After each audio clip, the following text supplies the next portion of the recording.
លិខិតជូនពរជូនចំពោះសម្ដេចអគ្គមហាសេនាបតីតេជោហ៊ុនសែននាយករដ្ឋមន្ត្រីនៃប្រជាណាចក្រកម្ពុជានិងសម្ដេចគតិប្រិទ្ធបណ្ឌិតប៊ុនរ៉ានីហ៊ុនសែនសម្ដេចអគ្គមហាសេនាបតីតេជោនិងសម្ដេចគតិប្រិទ្ធបណ្ឌិតប៊ុនរ៉ានីហ៊ុនសែនជាទីគោរពដ៏ខ្ពង់ខ្ពស់បំផុតក្នុងឱកាសសិរីសួស្តីមង្គលថ្លៃថ្លាប្រកបដោយសេចក្តីសោមនស្សរីករាយឆ្នាំថ្មីប្រពៃណីជាតិខ្មែរឆ្នាំរកានពស័កពុទ្ធសករាជ2561ទៅនឹងឆ្នាំ2017នាងខ្ញុំសូមសម្ដែងនៅមនោសញ្ចេតនារីករាយប្រកបដោយកតញ្ញូតាដ៏ជ្រាលជ្រៅបំផុតជូនសម្ដេចអគ្គមហាសេនាបតីតេជោហ៊ុនសែននិងសម្ដេចគតិប្រិទ្ធបណ្ឌិតប៊ុនរ៉ានីហ៊ុនសែនបុត្រាបុត្រីចៅប្រុសចៅស្រីទាំងអស់ប្រជាជនកម្ពុជាពិតជាមានមោទនភាពនិងសូមគោរពកោតសរសើរខ្ពស់បំផុតចំពោះសម្ដេចអគ្គមហាសេនាបតីតេជោនិងសម្ដេចគតិប្រិទ្ធបណ្ឌិតក្នុងការដឹកនាំប្រទេសប្រកបដោយគតិបណ្ឌិតប្រទេសជាតិបានទទួលនូវការឯកភាពទឹកដីមានសន្តិភាពស្ថិរភាពនយោបាយ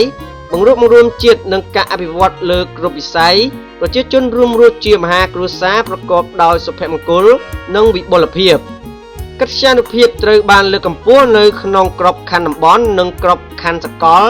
តាមរយៈសកម្មភាពការទូតដ៏ប៉ិនប្រសប់និងការដឹកនាំប្រកបដោយភាពវៃឆ្លាតរបស់សម្ដេចនេះឱកាសចូលឆ្នាំថ្មីប្រពៃណីជាតិខ្មែរនេះ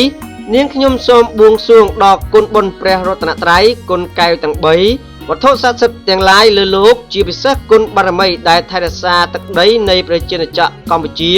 សូមជួយតាមបីបាច់ថែរក្សាប្រទានពរជ័យសិរីសួស្តីជ័យមង្គល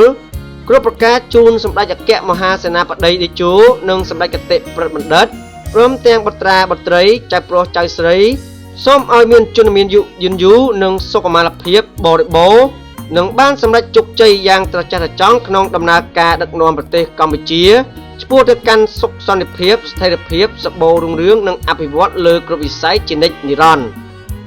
សូមសម្ដេចអគ្គមហាសេនាបតីតេជោនិងសម្ដេចគតិប្រិទ្ធបណ្ឌិតមេត្តាទទួលនៅការរាប់អានដ៏ស្មោះស្ម័គ្របំផុតពីនាងខ្ញុំធ្វើនៅរាជធានីភ្នំពេញថ្ងៃទី8ខែមេសាឆ្នាំ2017សមាជិកប្រសិទ្ធិហត្ថលេខាកៅម៉ាលី